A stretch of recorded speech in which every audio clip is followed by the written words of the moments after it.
Ladies and gentlemen, welcome to episode 27 of the ARC podcast. We have an election coming up. Now, before we get into this episode, I am at the ripe old age of 28 years old today. I'm getting old, as you guys know. You've watched me grow old on camera. But today, you know, I would not be spending my day in any other way. I love politics and I love being here.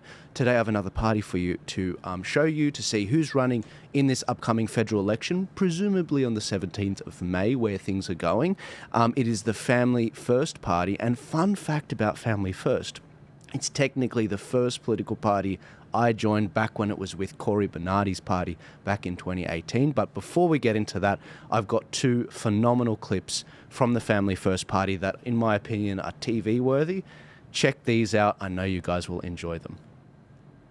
Mums and dads are struggling, prices are rising, interest rates are soaring. And families can't keep up. But while you're working hard, busybodies are putting dangerous ideas in your kids' head. They're putting a wedge between you and your children. And Labor and the Greens have got it in for Christian schools. Raising a family shouldn't be this hard.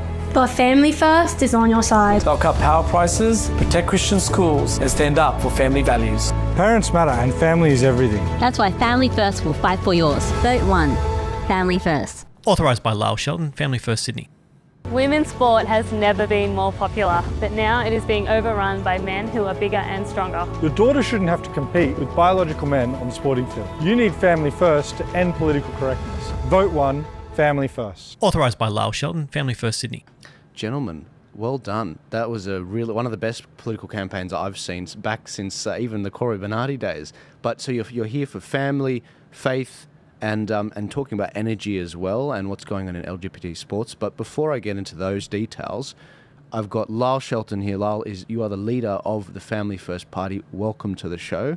Thanks very much, Joel. Great to be here. And I've got Bernie Finn, former member of the Upper House of Victoria. Bernie, this is our first interview. And the lower house, I might add. And the lower house. I was in both. You were in both. Yeah. That's right. You were too. That's right. I don't know what I did wrong, but I did. You got elected under that great Liberal in Victoria. In my opinion, he used to be great. Jeff Kennett. Jeff Kennett. Yes, yeah, absolutely. The hard man. Elected in 1992 under Jeff. Yeah, that's right. Yep. Victoria on the move. That was what was on all the number plates. Yep. Yeah. So, gentlemen, I love bringing in parties. I love actually getting to know them, what their philosophy is. Very clearly from those videos, you're for family, you're for faith, you're for bringing down this cost of living. Who are the Family First Party in your opinion, and how would you phrase yourself? You go, Bernie. Well, I've got to say, I've been in Family First now for a couple of years. I've been the Senate candidate for about 18 months, and I have never felt more at home than I do now, because I was, as people will know, I was a member of the Liberal Party in Victoria for a long time, 41 years in fact, and a member of the Parliament for 23 years. And I have to say, over the last couple of years, before I was thrown out unceremoniously, I was, wondering what I was doing there, because the Liberal Party had changed so much. The Liberal Party did not stand for what the Liberal Party used to stand for. And that was something that caused me something of great disturbance. And I got to say, when they threw me out, I didn't fight it, because I was actually relieved. I really was. Right. I was actually relieved. So, when I found this party that does believe in the same sorts of things that I do, because this is a party, Family First is a party of belief.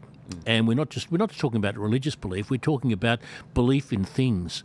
And when you come from a party that doesn't actually believe in anything, that really means something. And Family First does mean, when we talk about what is happening to families in terms of their electricity bills and all of that nonsense, where renewables are the call of the day, where we're told that net zero is, from both sides, I might say, Liberal and Labor are supporting net zero. We want to fling that because we know it's hurting families, it's hurting small business, it's hurting workers. These are the sorts of things that we want to change, because we know it's good for Australia. It's good for families and it's good for Australians. That's something that you don't hear all that often from other parties. Not at all. And look, I think when I think about the myriad of parties that are out there, because obviously you're running for the Senate in Victoria, Bernie, and Lyle, you're running for the Senate in New South Wales.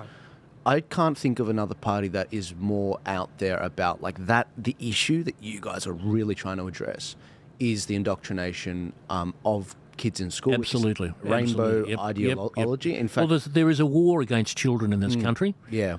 It is despicable, and we want to stop it. My view is that every single adult has a responsibility to protect the kids. Number one responsibility is to protect the kids. Now, that's obviously not happening because kids are being abused, and I use that term quite advisedly. They are being abused by teachers, by the education system, by some of the more out there left-wing dangerous groups, and well, that's them as well. That's them, and the kids haven't got any say in it. It starts before they're born.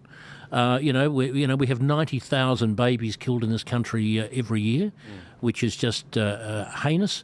And that happens right up until they're born. We now, in every state and territory in Australia, we have a law which says you can kill a baby on the day that he or she would otherwise be born.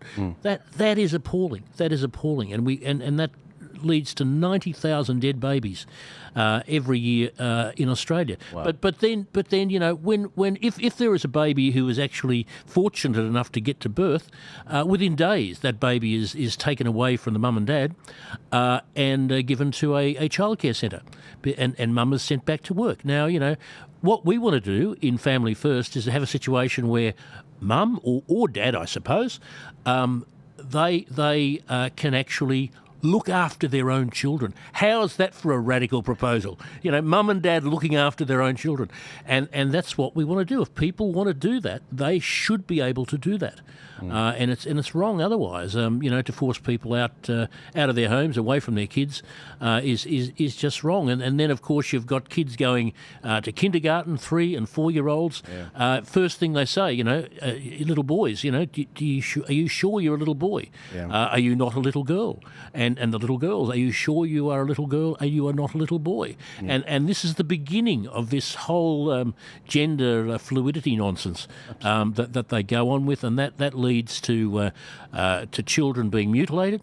Physically mutilated. I've heard, we've heard, I'm sure all heard of stories of little girls having their breasts removed at ridiculous ages. You wouldn't expect them to be in a position to make any sort of decision. But the other day I heard of a little boy having his penis removed. Now that apart from anything else really just makes you sick. It does, and look, this is the place for it. A lot of people won't go into this depth out of fear of lawsuits. Now, Lyle, you're no stranger to lawsuits. In this place, it's a badge of honour. Standing up for your values, even when a society's laws telling you not to worship God, not to actually, call this stuff out. What's your experience with the LGBT lobby? And because there's a lot of people that are going to be listening to this, and they have no idea, your history on this, and you are like. In my view, you are wearing a whole bunch of badges and have all these wounds from the fight with the LGBT lobby. And this is a militant lobby, isn't it? Yes, they're very militant, Joel. I've had a history of being engaged with this political lobby for probably 16 or 17 years. Many of your listeners or viewers may or may not know that I spent 10 years with the Australian Christian Lobby based in Canberra. We were very much fighting this issue before it really came on the radar. We could see what was happening overseas. This was a coordinated global effort to try and redefine marriage, redefine children's gender, and we tried to sound a bit of a warning. We paid a big price for that as a team at ACL. We had our office firebombed in probably Australia's first act of domestic terrorism. 4 days before Christmas 2016, a same-sex marriage activist went and rented a budget van at Canberra Airport, put 5 gas cylinders in it, drove it to our office at about 9 o'clock at night and detonated it. That caused $100,000 worth of damage to our building. It was a big media storm at the time, and again, the Australian Federal Police covered it up. They said the very next day, despite having had a pre-recorded interview with the assailant who survived the suicide bombing attempt, and it was a suicide bombing attempt, but he survived, they recorded an interview with him where he said, "I hate the ACL, I don't like their views on sexuality, I don't like their views on religion." he said those things on tape. Then the very next morning, Commander Mark Walters of the Australian Federal Police did a media conference and said there's no political, religious or ideological motivation for this attack. Now, it took us months to expose what I just described there, but yeah, when you mention how militant this political lobby is, and their friends in politics, and you know, in the Australian Federal Police, who you know, in my view, willfully covered up.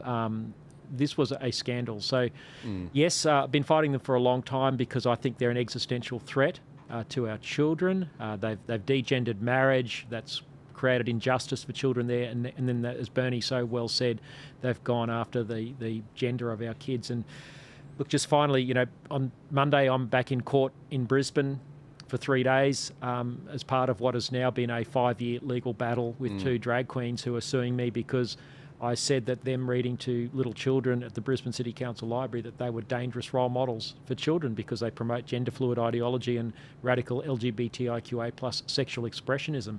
So that's been a 5-year legal battle. That's cost almost $500,000, and I've still got 3 more days in court next week on this. So it's a big battle. It's not the only thing that Family First is about, but when you have to prioritise the political issues, as Bernie said, if they're going for your kids, you got to stand in that gap. And so we make no apology as Family First for doing that. But as you could see from our video, electricity prices, you know, freedom for faith-based schools, women's sports, and the pro-life issues, as Bernie said, are very much, you know, high priorities on our agenda. Absolutely. No, look, going back to the kids thing and what's going on in schools, and again, I take my hat off to you. I didn't know about the firebombing incident, and you're probably still in preschool then, Joel. Yeah, no, literally. I was in my first year of uni at that time. I was actually a democratic socialist at that time. So yeah. So if you think about it, like a lot, you know. But I look back at the, you know, the obviously this almost witch hunt against looking for anti-Semitism. There is real anti-Semitism, but we're like in a COVID mentality now with this anti-Semitism thing, where we've just found out yesterday that this caravan in what was it, Dural, ended up being loaded with this 20-year-old, you know, explosive material. It had a list of all these anti-Semitic places, and it's like, this is just bizarre. A sick joke. It was a sick joke, and the problem is they passed hate speech laws off the back of that before a proper investigation had been conducted, and this is it's just shocking to seeing that versus how the ACL was treated. It's been memory hold. I've never heard of it. It's my first time hearing about it. Yeah, that's interesting. Interesting you mentioned those hate speech laws. Obviously, all of us want to stop anti-Semitism, and we're appalled by what's happening to our Jewish community. But the LGBTIQ lobby, you know, you've got that fist there. They never miss an opportunity. They never waste a crisis. This was about trying to protect the Jewish community, but they smuggled into that both the federal and the New South Wales state hate speech laws.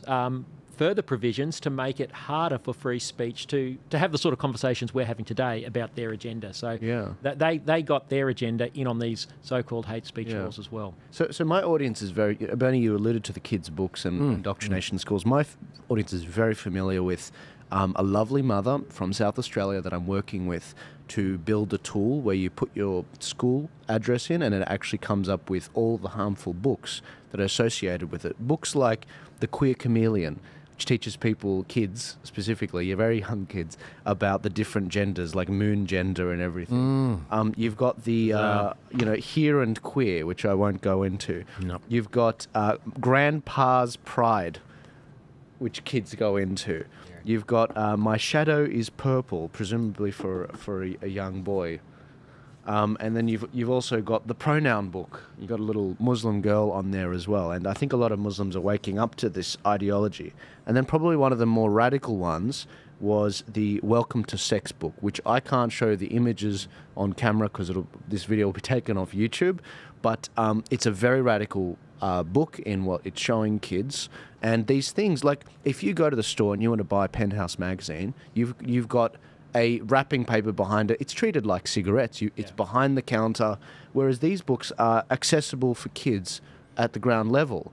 And that's why I'm building this tool so parents can see exactly exactly what that tool is. And well, so that's the problem. It's open season on kids, and the parents aren't aware of it. You know, this has been largely being done without the authority or the knowledge of the parents. You know, most parents, if they knew, would be outraged and would be down to the school to have it change very, very quickly.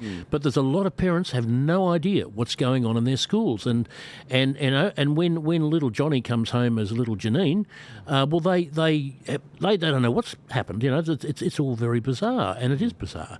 But you know, what we need to reinstitute in this country is parental authority. I mean, you know, what we have seen over the last few years is that authority move from parents to the government. Now, I don't care what anybody says. Parents know more about raising children than government will ever do. And we've got to get back to that basic stand where the parents are responsible for their own kids. It is just so wrong what is happening in this country at the moment. And you know, going back to what Lyle was saying about the drag queens, you know, why were the drag queens reading to kids? Why weren't they going to old people's homes? You know, why weren't they going to places where, you know, they would be appreciated? Why do they always focus in on the kids? I mean, I think myself that that's a pretty obvious answer to that question. But you know, hey, if you're out there, and you're a drag queen and you want to read a book, go to an old person's home. They'll be thrilled to see you. They'll be delighted. They might be a little surprised, but they'll be thrilled to see you because they're very lonely. Yep. Leave the kids alone. I mean, I don't care what people's sexuality is. Right. I honestly don't care. They can do whatever they like. They can do it 3 times a day. I don't care. But leave the kids alone. And that's not what is happening in this country at the moment. Yeah. Quite the opposite. Yeah. You know, we are seeing situations where not only are people doing all manner of extraordinary things, but we are being told about it ad nauseum. Apparently, you know, these people are exhibitionists of some description. You know, we saw at the Mardi Gras last week. I mean, how people can regard that as normal, I do not know.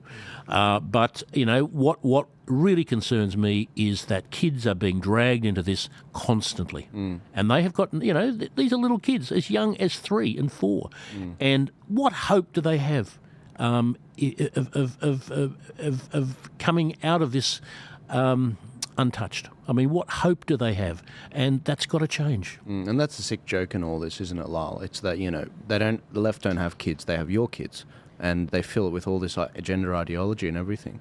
That's a scary thing, Joel, and we have every right to stand up for our kids. One book that you don't have in your collection, which you might want to get, is the one that the 2 drag queens that are suing me were reading to little children at the Brisbane City Council 5 years ago. It's called Love Makes a Way by Sophie Beer. The image on the first page as you open it up is 2 men in bed with the little kids walking into the bedroom with 2 men in bed. As Bernie said, we're not really that much interested in what people do in their bedrooms, but when you try and bring the kids into it and indoctrinate them into it, that is where we as civil society need to stand up. And of course, that's why we have got activated as a political movement to really take this on. Right. No, look, I think there's a lot of people in, you know, you're in the right place. I mean, Western Sydney, I think 10 out of the 12 places around the country that voted no to same-sex marriage in 2017, the plebiscite. They were in Western Sydney, and I think there's a lot of conservative families out there that are just like, no, we don't want this stuff. Joel, can I just say that, and thank you so much for playing that ad. We've put a lot of effort into that, and our donors have been very generous in allowing us to produce something of that incredible quality. But those families who were speaking in that ad, Jared and Manny and Rashmika and Eddie and Celine, they're all Smithfield area families in Western Sydney. Is that right? They came to our conference a couple of years ago when we were just getting the party rebirthed. They love what we were doing. They said, we want to get involved. We started a conversation from then. And then when it came to do the ad, I said to them, look, we want real people in this ad. And they didn't hesitate. So they and their kids spent a day out in Smithfield with our camera crew filming that. And I think they've presented our case for, cutting power prices, the whole net zero nonsense, the freedom for the Christian schools, and the gender issue. They've presented it really well for us because it comes from the heart. Absolutely. I think that, if we don't, as Christians, engage in politics and we just sort of cede it to the state or cede it to some of these other groups coming up, then a lot of these for example, Muslim independents are going to get up. And I've been tracking these guys for a while now, the Muslim Votes Matters group. They're now doing what we do as a third-party campaigner. They're doing how to vote cards for the whole country, all 150 seats. So if you're a Muslim or if you agree with those values, that's what they're going to go after. But the problem is that group has a bit of a blind spot to climate change policies, to a lot of other policies. They're good on LGBT issues, and there's a huge market for in Western Sydney. So I'm very excited to hear about, you guys looking for candidates around the country and getting ready for this imminent election to be called. But let's talk about, you mentioned supporting mothers so that they raise their kids. The state I had a university lecturer in UTS of all places. He was actually a very good lecturer, very proud Catholic. We won't hold that against him, but he's a very proud Catholic. I love the Catholics, guys. I love the Catholics. There's a lot of Maronite listeners to this. So he was saying to me that what's happened in society is for the longest time, we used to get along with one income earner, the male, and then once women entered the workforce, nothing wrong with it, but once women entered the workforce, when you go and bid for a house, you're competing with two incomes when you're bidding for a house versus your one income. So it sort of forces your wife to enter the workforce. How do you address that? How do you give women and families more options so that they can spend time with their kids? Because a lot of mothers, they're like, screw that 9-to-5 stuff. I want to stay at home. I want, I want my husband's buying power to be better. I want him to be able to buy groceries, pay the rent. And, like my mum was one of 13 kids. My dad was one of 7 kids. And they were able to support a family a lot easier on that one income. They did all work together. But, what's your policy on that comment you meant about, getting women to raise kids again? Look, we want to, and obviously keen for Bernie's views as well, but income splitting is, number one, so that the tax system treats a couple where they've made a decision for one person to work in the home. Usually it's a mother, and as you rightly said, most mothers, if given the choice, would want to stay at home. So we want income splitting straight away. Matt Canavan, when he was a backbencher just after he got into Parliament, being an economist, he did some modelling on this and showed that a couple with one parent working are $10,000 worse off in the tax system. Now, that was about 10 years ago, that analysis, so I'm sure it's a lot more now. So we've got to have income splitting. Right. Childcare subsidies, well, that needs to be paid to the parents so that those parents who care for the kids in the home also get a slice of that if we're going to subsidise childcare. And then we've got to release more land. We live on the most depopulated continent on the planet, apart from Antarctica, and who wants to live there? There should not be a land. Only governments could organise a land shortage in Australia, and that's what we've got. I flew to Albury the other day. There's a lot of land, plenty of room for homes. So we've got to release more land, and of course we've got to that's the area that's not covered by solar panels. Well, that's true. Yeah. And then the last thing is we've got to slow immigration down. Obviously, we're not anti-immigration, but there's too much, and they're not planning for it. So it's not rocket science. It could easily be done. And this is important for Family First because we want young couples to have the freedom to get married, to form a family, and at the moment they can't afford to, it's just wrong. Yeah. My kids, my eldest is 28, nearly 28, and I've got 2 daughters who are 19. They look at the future with horror. Now, in a country like Australia, no child, no young person should be looking at the future in horror. They should be looking at the future with excitement. They should be looking at the various prospects ahead of them. But they just see big fences, big walls. Trump's been here. He's built the wall everywhere, and they have no option. They don't see themselves buying a house. They don't see themselves being able to afford to have children. They don't see themselves being able to do much at all. And that, I think, in a country like Australia is almost a criminal offence because this is. Donald Horne said it. He may have said it tongue in cheek, but the fact of the matter is, we are the lucky country. And as Tony Abbott said, if you're an Australian, you've won the lottery of life, and that's absolutely true, and it should be, but it's not anymore. And I think we are being run in this country by a bureaucracy that is totally blinded to what ordinary people are on about. I know Lyle might not agree with this, but the first thing I'd do if I had my way would be to remove the national capital from Canberra. I really would, because you've got thousands and thousands and thousands of public servants in Canberra who have gone their entire lives, and sometimes for generations, and they've never actually met a real person. True. Now, if you are going to have those people advising politicians who, might not be really in touch with things themselves, these people, and they just don't know what's going on in the real world. And I well remember going up to Canberra some years ago at the height of the recession we had to have. And I got into the cab and had a chat, as you do, go along, have a chat to the cab driver. And I've always said, if you want to know what's going on in the world, ask a cab driver, because they will know. Yeah. And I was talking to the cab driver, and he said, "How are things in Melbourne?" I said, "Oh, it's pretty rough, but, the recession's knocking us around." And he looked at me. What recession, he said. So, here we had the voice of Canberra, as it were, didn't even know there was a recession on. And that to me reflects what Canberra was all about. I would shift the national capital to perhaps to Parramatta, perhaps to Penrith, perhaps to Werribee. Maybe to Alice Springs. That'll get him going. But what we need to do is to make people aware. These people who are making the decisions, we need to make them aware of the difficulties that people are having in life. And at the moment, they're just so totally removed that it's not funny. And even worse, they are contemptuous of people who live in the real world, because they are up there, the public servants, they are on vast sums of money, and I'm talking about the top bureaucrats. They're on vast sums of money.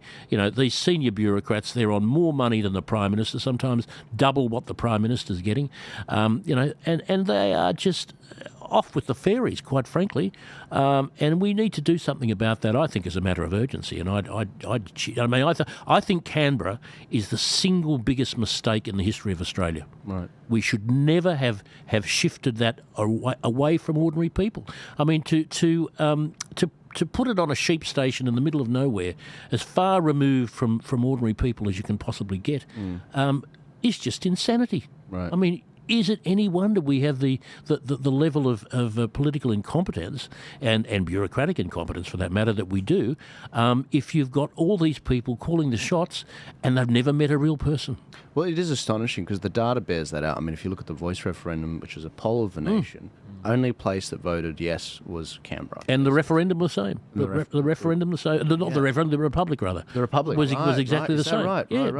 Only Canberra voted for voted yes. So is it just a matter of there's these rent seekers in these areas? Because I just came back from Washington and they vote like 80% Democrat. That's more than our Voice vote here. Yes. Is that the future of where things are going? I think if we don't do something about it, yes, it is. You get. I mean, these people are professional public servants. They are many of them. I don't say all of them, but many of them are professional grifters, and they are there. They are living off all of us. They are living off every taxpayer in the country, and they have never actually met one. Right. It's a bit like the kids who are able to transition but don't know how to spell it. And these are people who are allowing that sort of thing to happen. Although it has to be said, when you have an education department that never runs a school, when you've got a health department that never runs a hospital, you've got to wonder what is going on. And we are spending, hundreds of millions, if not, billions of dollars on this place called Canberra, this magical place called Canberra, that is so totally removed from reality that it's not funny. That's probably by the by, but I think it's for me that's a really important thing, because having represented the western suburbs of Melbourne for as long as I have, and having lived in the western suburbs of Melbourne, I see that people are really doing it tough, and those people in Canberra, they couldn't care less. Yeah, well, they could not care less. You know what's funny? It's funny you should say that, Bernie, because you reminded me of the fact that Western Melbourne and Western Sydney is the actual future of the Liberal Party. I mean, if you truly believe the Menzies... If the Liberal Party has a future. That's right, if the Liberal Party... And that's the thing. And I think that's highly unlikely, I've got to say. Me too. I think if you want to see an insight to the future of Australian politics, look at the UK. We're seeing the destruction of a party that's been around longer than Australia, you know, the Conservative Party, and it's facing a genuine threat from this Reform UK Party under Nigel Farage. I think Farage will be the next British Prime Minister. I agree. I'm absolutely convinced he will. It's very exciting to see, actually. It is very exciting. And what is he doing? He's setting up, 500 branches, one in every seat. He's got community leaders that are launching these things. He's showing. He's like, look, I'm here for the next 5 years. He's given them that stability. And I very much see a situation where, the Conservative Party is destroyed, and it's kind of sad, but it's like, look, if you don't change, this energy has to go somewhere. Well, they have done it to themselves. They absolutely have done it to themselves. The Liberal Party are doing it to themselves. I mean, the Liberal Party is literally dying. I mean, if you went into a room full of Liberal Party people 20 years ago, and you went back there now, most of them would be in the cemetery. Right. I mean, that is the truth of the matter. People are literally dying in front of us, and they're not doing anything to replace them. Yeah. That is just a sad fact of life. We've got members of Parliament in the Liberal Party in Australia who regard the party as being something to provide themselves with a job. They don't see it as something that's good for the country or good for the people. It's good for them. And we're seeing the results. And, that result that we saw in Werribee a few weeks ago down in the western suburbs of Melbourne, where there was a massive swing against the Labor Party. It was 17%, I think, from memory. 17% swing against the Labor Party. It didn't go to the Libs. It went everywhere but the Libs, and that's the attitude that people have. They look at the Liberal Party and they say, you are not in touch with us, you are not ready for government. And there was a poll, I think yesterday, which came out that showed the majority of people don't think that the Dutton opposition is ready for government. Now, so we might have a similar situation in May that we had in Werribee just a few weeks ago. And WA, Lyle. I was just going to say, just picking up Bernie's point about the Werribee by-election, where Bernie did a great job with our local candidate, Matt Emerson, down there just 3 or 4 weeks ago. But Family First got 4.3% of the vote in Labor Party heartland. So, yes, the Labor Party primary vote tanked. I think both major parties had recorded a primary vote sub 30%. Now, that's extraordinary in former Labor heartland. And a little party like us rocks up, just throws 10 grand into the campaign. Really, really good candidate. Terrific effort. Obviously, Bernie's profile, being someone who's had a lot of experience out there, helped. But for us, that's incredibly encouraging because people are looking for an alternative. The major parties have abandoned these issues of gender. They're all on a unity ticket with net zero and Paris. And to your point earlier about where does all this go? I think we're going to end up in a situation like Robert Menzies found himself in I think about 1944, 45, when he brought about 30 disparate groups together and said, okay, the centre-right of politics, is a mess in Australia. Let's get together and let's work out a pathway forward. But it's got to be based on the sort of values that we're talking about today, not the values that the Liberal Party has abandoned. And I think if you get groups coalescing together around, marriage, family, hopefully pro-life, sensible economic policy, affordable, reliable electricity, ditch all the net zero, Paris premium on our electricity, etc., coalesce around these key values, the prosperity and the future of the nation, I think you'll see another centre-right political movement emerge, and that'll be from the fragments of the Liberal Party. Get rid of these people like Simon Birmingham, Maria Kovacevic, Matt Keane, Maria Kovacic. She's so teal. The Teals wanted her to run. Correct. Crazy. James Newbury in Victoria, Matthew Guy. The list goes on. These people are the toxic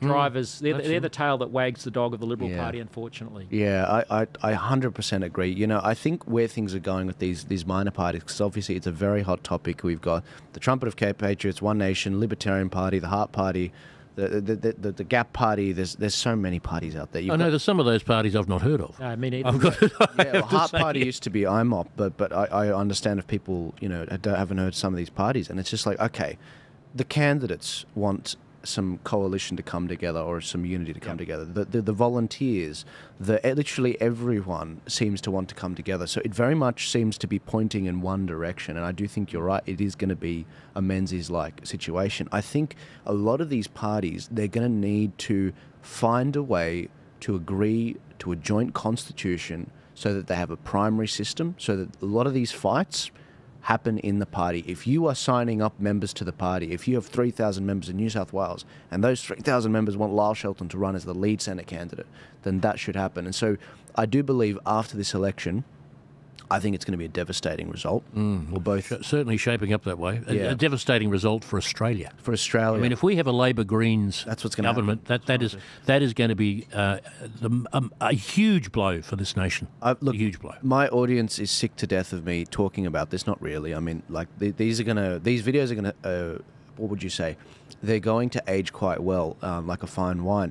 I think what's going to happen is you're right about the vote going everywhere but the Libs. And we saw this in WA, 50% of the vote, from the shift from Labor, because it was an 18% swing against Labor. Half of that didn't go to the Libs. Yeah. And I've been saying to Liberal strategists, to third-party campaigners that I won't say that are associated with the Liberal Party, and the Liberal Party, I'm saying, guys, you're targeting the wrong seats. You're going after the Teals, the Greens, that voted 70 to 60% for the Voice.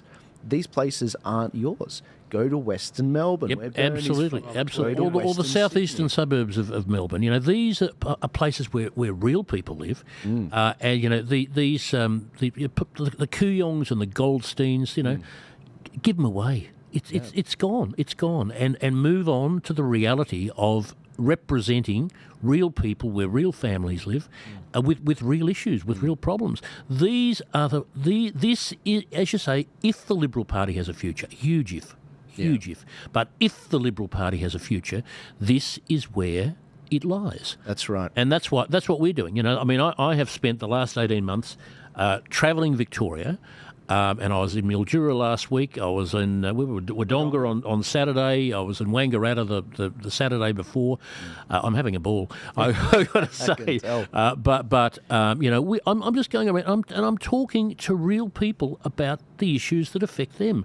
And the Liberal Party doesn't do that. No. The Liberal Party doesn't do that. The Liberal Party used to hold some of these seats. They used to hold, like Indi, for example, was one of the safest Liberal seats in the country, now held by an independent, and she'll be re-elected again, from what I saw on the weekend. It's just. It just mystifies me that such supposedly intelligent people can't see what is so obvious in front of them, that they need to get out and get in the real world. Yeah. And is it that difficult to work out what's going on? Forget about the Melbourne Club. Forget about these places where the elites gather. You need, go to a pub in Footscray. Well, not so much Footscray. Rooty Hill, I've not been to Rooty Hill, but If you want to know the election result, that's where you. I will. Lyle and I are going for dinner tonight, so I think we should. Is it the Rooty Hill RSL? That's right. Is that the place? The centre of attention? I can't say in case we get attacked tonight. Undisclosed location. All right, this is coming out later. No, look. When it comes to, you're totally right. This vote is shotgunning everywhere, splattering everywhere. Yep. And it's even worse than that. Now, I'm going to send you gentlemen with a couple of these maps home so you can strategise for this election. But if you look at the seat of, for example, Watson in Sydney, Tony Burke currently holds it. It's a safe Labor seat. Now, is there any such thing as a safe Labor seat anymore, or a safe seat anywhere? There really isn't. But the problem is, if resources are going to that area, you can flip it. But if resources aren't going to that area because the Liberals see it as an unwinnable seat versus something that's like a Teal seat, then they'll go for it. So look, Watson is a seat that voted 67.9% no, but the Liberals won't attack it because it's a safe Labor seat on the two-party preferred count. Whereas North Sydney, which is obviously a seat that's dissolved, But North Sydney, for example, would be a seat they'd target because they're like, oh, it's marginal. It's 2.9% to the Teals. They barely hold it. Yeah. But if you look at the yes/no vote, it's 60% yes. These seats aren't flipping. Yeah. And so I'm talking to, and again, guys, it's like, This is the problem that the Liberal Party have, Joel. They're trying to pander to Bennelong, which you just old North Sydney, Teal Central. So again, instead of fighting on cost of living and getting out of Paris and net zero, they're trying to placate the Teals, and that's why they're not going to appeal to the people who are crying out for their kids to be free of the gender and the sport, to have electricity bill relief, and all of this sort of stuff. Or give their kids a decent education so that they can actually read and write. Exactly. That's right. As controversial as that may be, that's what the education system used to do. 100%. Yeah. And that's what's going on in Watson. You've got a grassroots candidate, Dr. Ziad, is favoured to actually take out Tony Burke. Now, do you know who Dr. Ziad is? Never heard of him. So he is one of the Muslim independent candidates that are endorsed. Right. So when you say that the vote's splattering everywhere, it won't be to the Libs. It'll actually end up going to some of these independents. So when Labor or Liberal, I think it'll be a Labor minority government, go to form government, they have to go to Greens, Teals or Muslim independents. Take your pick to form government. That's going to be scary. So in order to get a bill passed, and you guys understand this, but my audience might not, in order to get a bill passed through both the lower house and the upper house, you have the lower house, you're going to have a myriad of Teals, Greens, and it is what is known as a dog's breakfast. Complete dog's breakfast. No, watch the stock market really go down when they see that lack of assurance. But then once you pass it past the lower house, you then have to cut even more deals to get past the Greens and Pocock in the Senate, because I think Pocock's going to get re-elected. Yeah, well, I think he will, because the Canberra people are very strange, and that's why, and he's very strange, so they probably would work well together. But you've got to wonder. Now, we've seen over in the United States President Trump sweep all before him. In a massive win last November, because he stood up, he spoke out strongly on these issues. Do you reckon Peter Dutton is actually paying attention? Do you think he might actually, just for a moment, think to himself, now, if President Trump has done that, could I do that in Australia? Because I would have thought it's pretty obvious that he could do it in Australia. With Nigel Farage is doing in Britain at the moment. I mean, Nigel Farage is almost level with the Labor Party, way ahead of the Conservatives, almost level with the Labor Party in the polls, because he's standing up, strongly speaking out on these sorts of issues. Now, if Nigel Farage can do it, if Donald Trump can do it, why can't Mr. Dutton do it? And has this occurred to him? Electorates, Bernie, it's because of what Joel just identified, going after that North Sydney vote. The old seats of Bennelong, Bradfield is another one. Kooyong and all the rest of them. They wouldn't pre-select Warren Mundine in Bradfield, so they've got a teal light sort of person.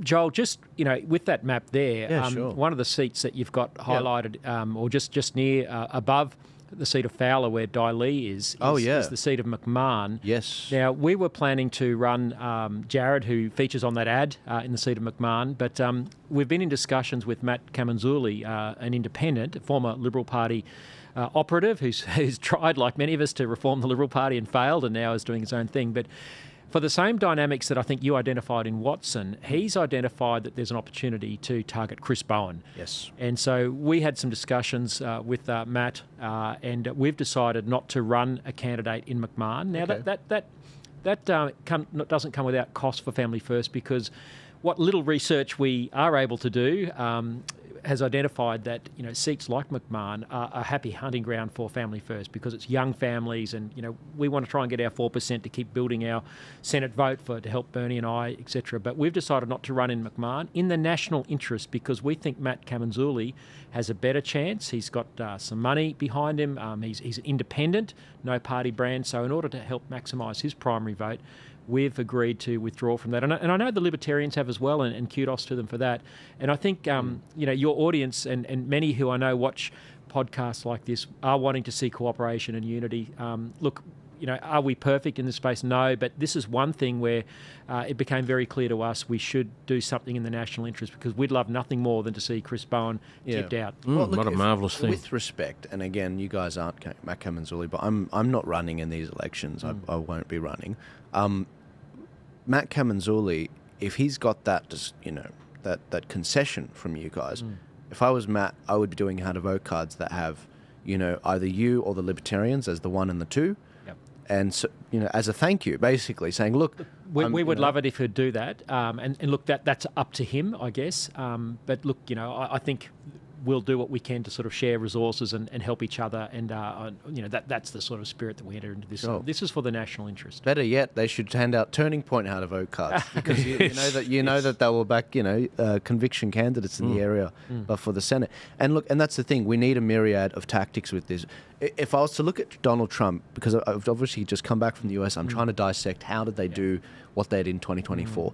The difference between Trump in 2020 and Trump in 2024, the number one thing is he built a team. That's my view. He realized 2016 to 2020 when he was governing, the biggest challenge he had was, one, he didn't think he was going to win. So when he came in and was appointing all these bureaucrats, because he can appoint up to 9,000 bureaucrats, he didn't know anyone that could be in Canberra, get there and fill these positions. So Steve Bannon, after Trump lost in 2021, and I believe he won the 2020 election, but once he lost that, they were looking back at it, and it was divine providence that they looked internally. We need an army of 3,000 bureaucrats ready to go, so on day one, we win. But he also built a machine, an electoral machine, with Charlie Kirk from Turning Point USA targeting the swing states, targeting low propensity workers. The biggest thing with Nigel is he's building that machine now. And the biggest thing with Australia is we're all split and we've got a lot of building of our machines that we need to do.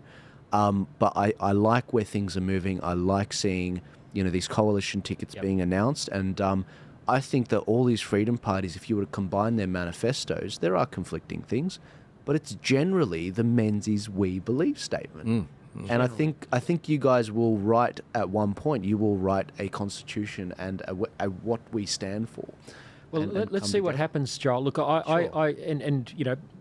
there's still, I guess, a question mark over how we're going to go. We're giving it a red hot go. We're going to leave nothing on the field. We are, as Family First, here for the long term, and we are building our machine as best as we can.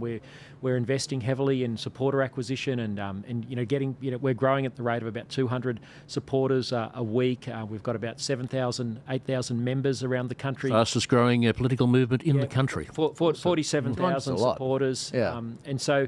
Bernie and I were at a terrific event last Saturday night in Albury, Wodonga. Again, the locals organised that. I was up at Newcastle the other night. 180 people turned out to that. Well, there's a sense that there's a groundswell moving. And look, I'm sure maybe some of the other groups have got similar sort of movements. I don't know. But we are very committed to building the machine and remaining active in between elections. So, this federal election's not the be-all and end-all. We're moving straight onto the South Australian election after that, Victoria, and then New South Wales in 24 months' time. We're looking at that sort of horizon in terms of our ambitions and aims, and we do believe there's a pathway to parliamentary representation and getting that foothold there. That's the dream. That's great to hear. Yeah, because I think a lot of parties, they get so infatuated about federal. Correct. When there's also state and local that, are out there and could be fought. And I know WA's got local in August. Yeah, but we'd love to do local government elections as well. We're still getting going, but in time, I'm sure we will. That's awesome. Now, look, guys, I wanted to talk about, obviously, we've talked about LGBT, we've talked about abortion briefly, but the Babies Born Alive bill. I'm often seeing within the Liberal Party the chiding of MPs like Matt Canavan. He proposed a Babies Born Alive bill. And essentially, the story was that Peter Dutton told him to withdraw that bill. What's that about? And what's your policy on the whole issue? Well, the policy is very clear, and that is we support the protection of children, and that be whether that be a month after they're conceived, or whether it be 9 months after they're conceived, or 5 minutes after they're born. Because as you quite rightly point out, what's happening in this country. Certainly in Victoria and Queensland, and I think in South Australia as well now, we are seeing babies that are being born alive as a result of failed abortions, which is just an appalling term, but as a result of failed abortions. And of course, the end result, the end aim of any abortion is a dead baby. So they think that if the baby's born alive, they have a responsibility to kill that baby. And we've seen in Melbourne, we have seen babies thrown into buckets of formaldehyde. Living babies thrown into buckets of formaldehyde. We've seen babies left to die on benches, crying themselves to death. It is just inhumane. It is, if this was Palestinian terrorists doing it, we condemn them, but we are doing it ourselves. And the only thing that is allowing this to happen is us, because we have parliamentarians who are happy for it to happen. Now, in Victoria, for example, we had Jane Hume. Now, I know Jane, and I've always got on very well with Jane, but I was absolutely horrified. As a senior Liberal senator, she voted for this to continue in the Senate. And I was just absolutely horrified that she would be, involved in something like this. But there are a whole range of senators on both sides who voted to allow this to happen. Now, anybody who votes to allow a baby to be put on the bench and cry until the little baby dies, well, what hope have you got? Honestly, what sort of human beings are we talking about here that allow that to happen? The evidence, really? The evidence of what Bernie's talking about is incontrovertible. It's been known about for years, but most recently in August last year, a very brave midwife, Louise Adset, blew the whistle at a Queensland parliamentary inquiry into babies born alive, and she gave first-hand testimony of babies, taking up to 5 hours to die because they survived their abortion procedure.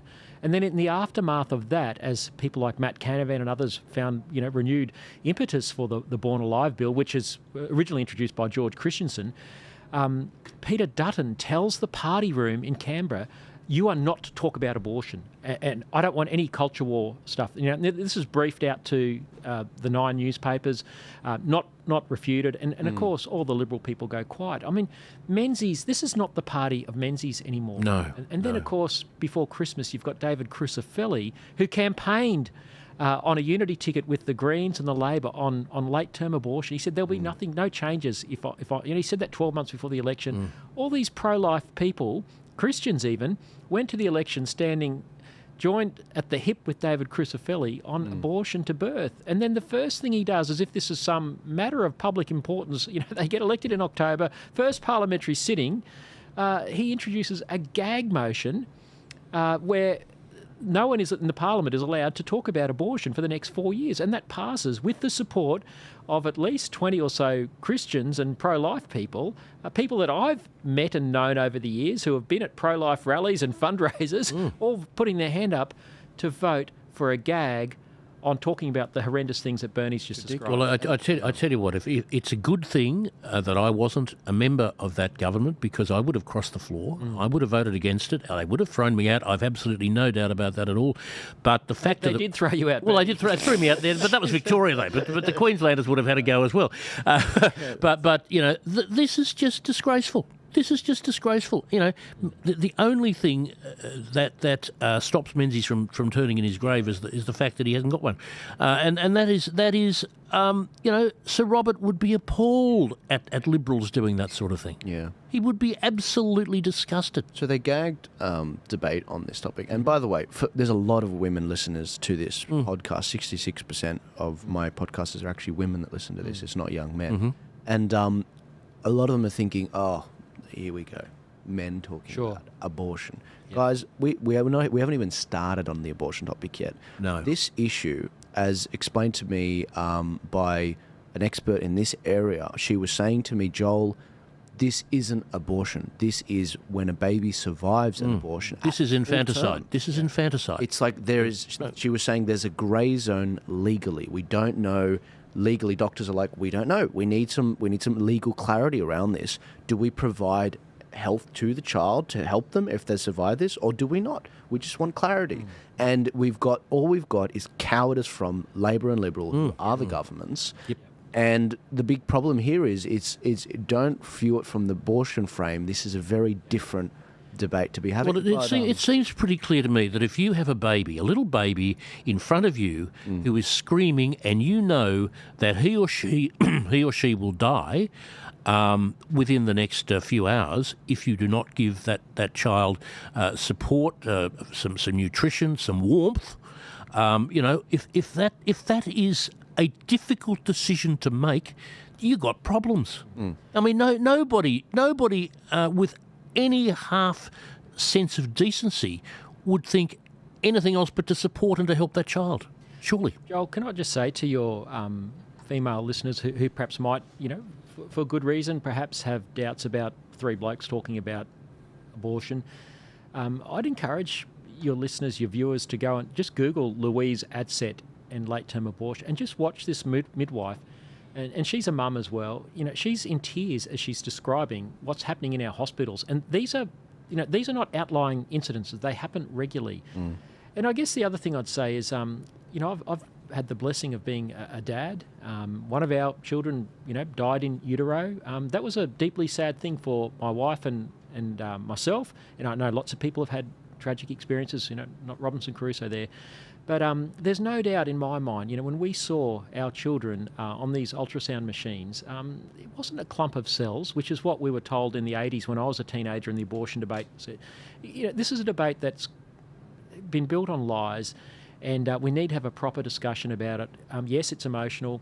And just the final thing I'd say, Joel, from Family First point of view, we believe that support for women with unsupported pregnancy should be gold-plated, I've heard first-hand testimony of football wives like Jaya Taki in tears as she explained how Ben Simona of the West Tigers got her pregnant and then coerced her to abort her baby and paid her $50,000 to do so. And she was in tears. Another woman, Miss X, Bryce Cartwright and Tim Simona were the two men.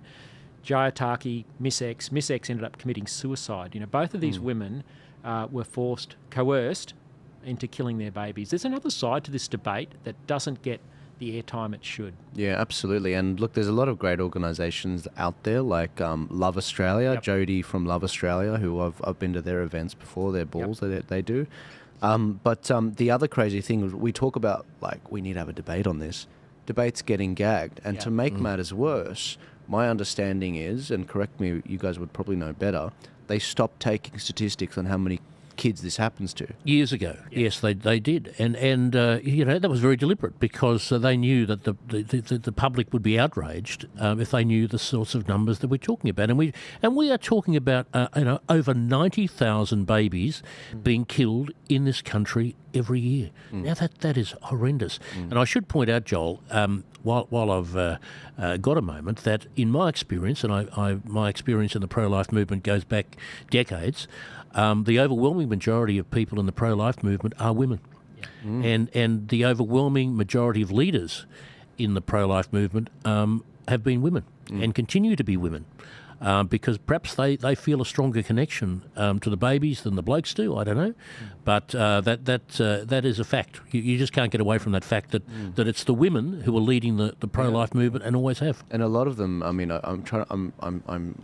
this isn't my main topic I talk about. So a lot of these women, like Live Action in America, and Lila Rose. Was Lila someone who actually was going to have an abortion and then she decided not to? I don't think that's her case. She's right. Yeah, I think she has a sister, I think, in that situation. So right. There are a lot of stories of some of these advocates where they actually went through with the abortion, totally regret it, and then they became some of the strongest advocates because they saw firsthand what they did and the guilt and... Joel, when I was at Australian Christian Lobby in those years, we had a woman who survived abortion, Gianna Jessen, came to Australia and I think she went to the Victorian Parliament. She did, yes. Well. I met her there, yes. Yes, I did, yes. I took her around the federal parliament for about a week. We saw 20 members and senators, including Brendan Nelson when he was opposition leader. That's how far back it was. She survived a saline abortion and only the abortionist wasn't in the room when she was delivered, not supposing to be alive. A midwife saved her life. In those meetings in Canberra in that week, her opening line to every politician was, if it's a woman's right to choose, what were mine? And there are people like her who've survived that live amongst us. Yep. Yeah, and there are a lot of problems. I mean, in some communities, like the Muslim communities, a lot of women, they get pressured to do an abortion.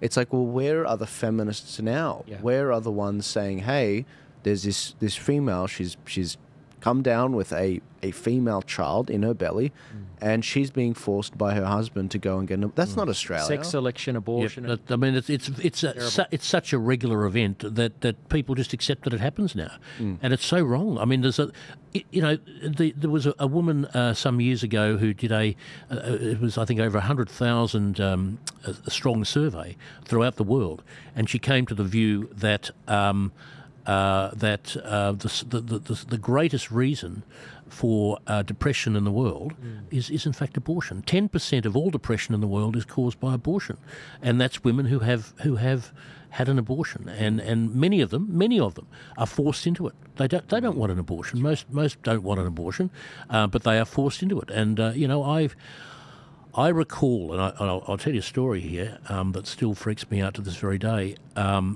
Some years ago, I was standing outside the abortuary in East Melbourne, and I was a teenager, I suppose, quite young at the time myself, and there was a young lady came along with somebody who I assumed was her mother, and I said to her, "You don't have to do this, we can help," which we did quite often. I don't know, we took them in and we looked after them and looked after the baby and all that sort of thing.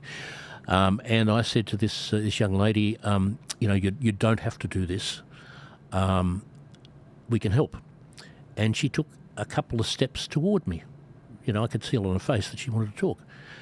And with that, the woman, who I assume was her mother, grabbed her by the arm and said, "Oh, no, you don't," and grabbed her and dragged her through the gate of the abortuary.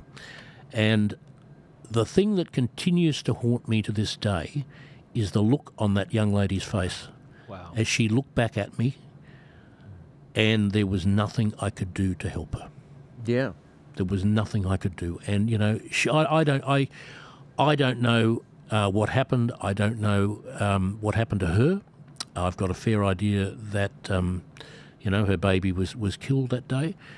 But, what happened to that young lady herself, I don't know. And, we have seen, Planned Parenthood in the United States has a disclaimer on its forms that one signs before having an abortion, and it warns one of the side effects of abortion is suicide. Now, if you reckon that's good for women, hey, you got to think again. No, because it's not. And if the best that we can do as a society is to help a woman kill her baby, we have just failed totally and absolutely. Totally. And it's about loving them both. Yeah, absolutely. And and as I say, that young lady, she probably would have been about 15 or 16. The look on her face will haunt me until the day I die. You said there was nothing you could do. I'm very much reminded of that gentleman that was pardoned by Trump for just praying on his own outside an abortion. Well, of course, here in Australia, you go to jail for that now.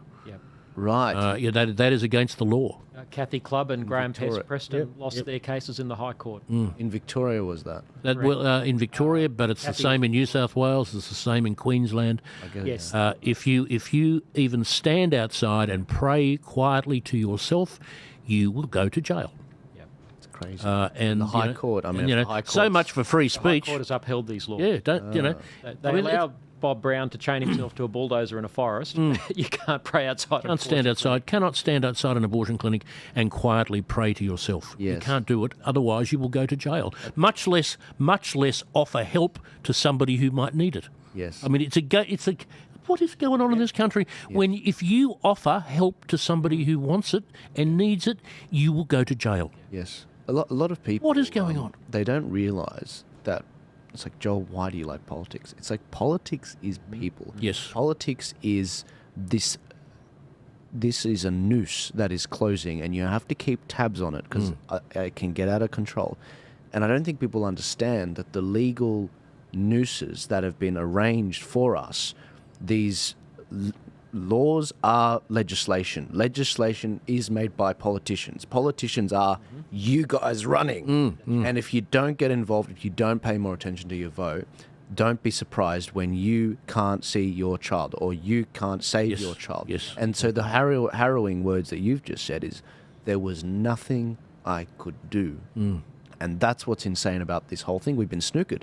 Yeah. And if I even did it now, if I'd said to this woman last week, you don't have to do this, I can help you, I'd go to jail. Yeah.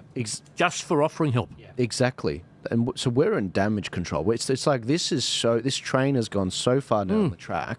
We are currently trying to recoup land. It's not like oh, the left may or may not do this. They already did it. They already have. In order to repeal this legislation, we need a super majority to get this stuff out of here. And I say to church leaders, I say to people who should know better, who sit on their hands on a daily basis, I say it's your responsibility. You did this. You did this because you could have stopped it and you didn't.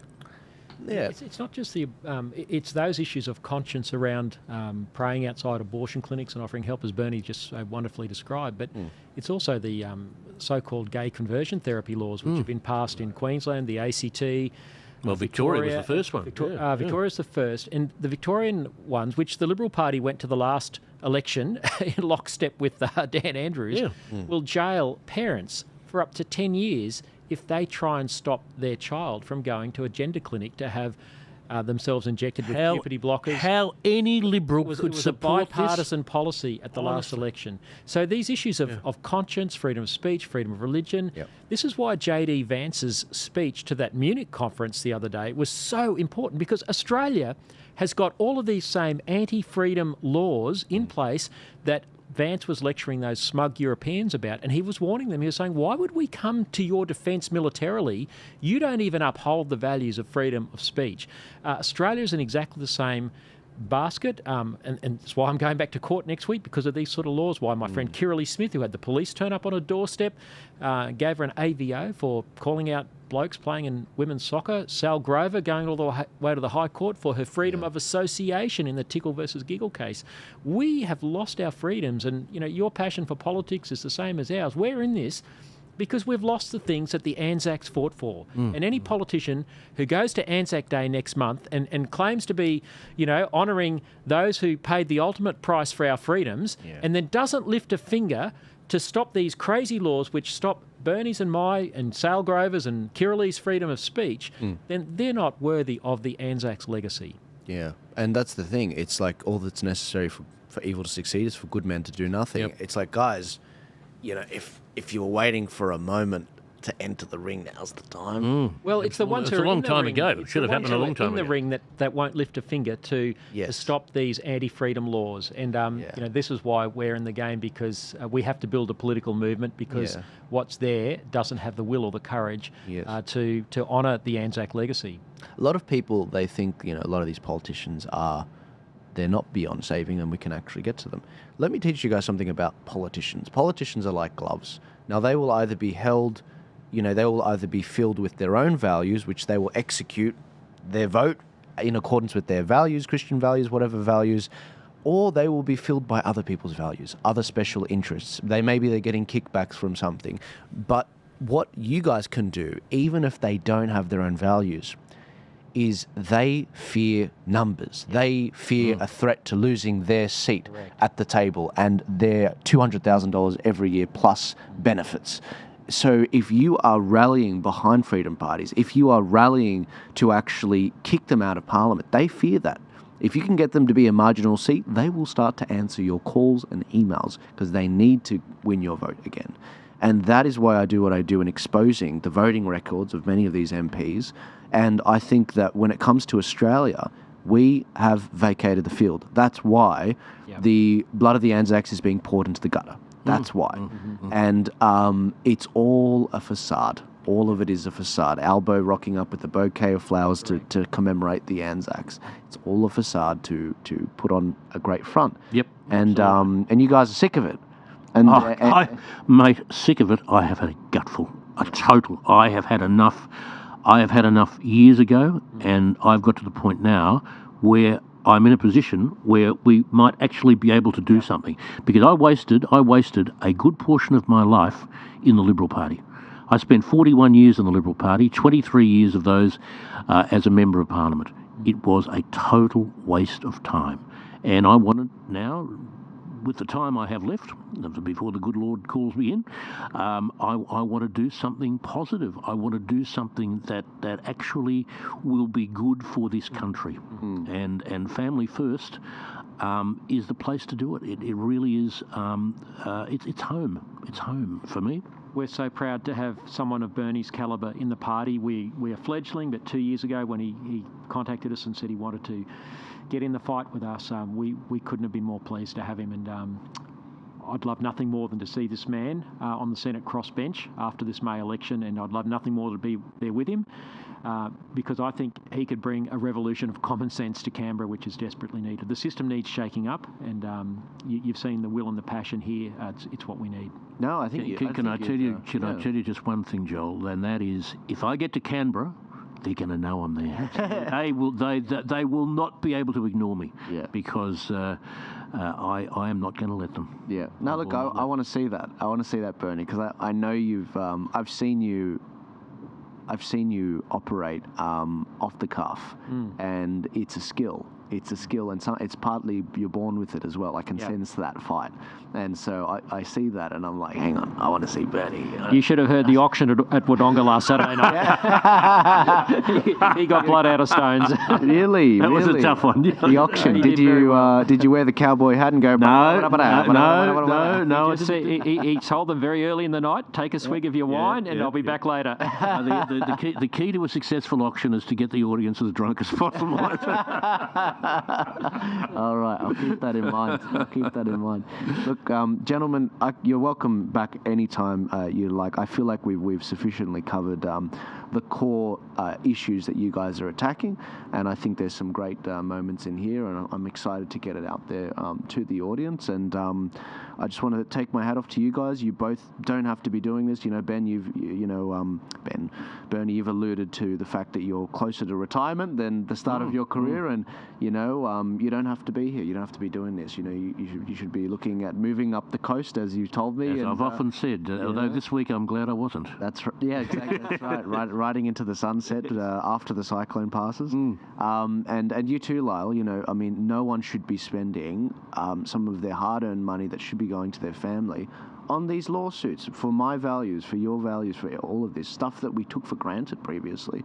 So I take my hat off to you. Well, Joel, I'm just so thankful for people who've crowdfunded my case. I don't have a lot of money and certainly don't have the money to engage in this sort of litigation, but so many people have supported us, and if any of those are your viewers, thank you so much, because you're helping keep freedom alive. Well, look, guys, if you're listening to this, and I do this for all the parties that come on here, I've not only included both Lyle and Bernie's Twitter. You guys have both Twitter, and I put the links in the description for this video so people can see it. But there's also, if you send me either the fundraiser you want to get out there, or you want to send me your Family First website, I can chuck that in there. Shoot him a few bucks, because Lyle is fighting for one day you're going to wake up and you're going to take your kids to school, and it's going to turn out that, the school's taking your kid because your son picked up a pony, and therefore they're going to chop his penis off. Like, that is literally what is going to happen. And if you don't... It's already happened in certain instances. Yeah, it's already happened. It's already happened. And to an extent, the reason why you're not here, like, why don't we hear about this? It's because people get gagged. They get sued like Lyle, and they get sued like Kirralie Smith, and, And they get thrown out of the Liberal Party. They get thrown out of the Liberal Party. The Overton window is shrinking, and that's the thing. You know, if you're waiting for a moment to get activated, now is the time. There are many vehicles you can get behind to do this. This is Family First. This is what they stand for. And, Bernie, I'm really looking forward to seeing how your run goes, and you too, Lyle. And even after this election, I'm looking forward to seeing the continuous momentum from what you guys are doing, and hopefully we can see some more of these parties come together so that we can, stop double handling a bit. But I wish you guys the best of luck if we don't chat again before the election. But I take my hat off to you. Thanks, Joel. Appreciate it, and great to see you, mate. And thank you for your support over the years. I've got to say that you have done a brilliant job and continue to do a brilliant job, and I really appreciate it. And I know there are so many people out there who do appreciate exactly what you do, and God bless you for it. Thank you, Bernie. God bless you. No, thank you very much, Lyle. Yeah, thank you, Joel, and enjoy the rest of your birthday. It's great to see men as young as you so engaged and engaged in this sort of alternative media. It's a great service to the cause, to politics in this nation. So thank you. Thank you. It's certainly a fight, isn't it? Happy birthday, Bernie? mate. Happy birthday. Thank you. I ended up getting gifted from a fan of the show some boxing gloves.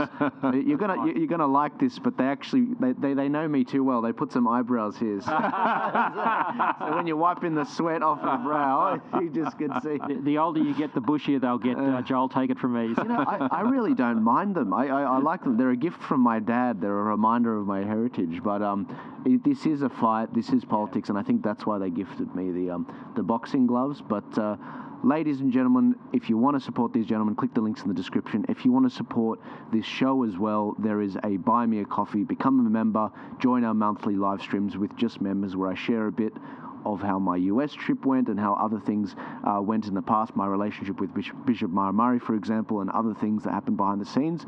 But God bless you guys. You have a good one. Enjoy this. Share it, like it, comment, and I'll see you guys later.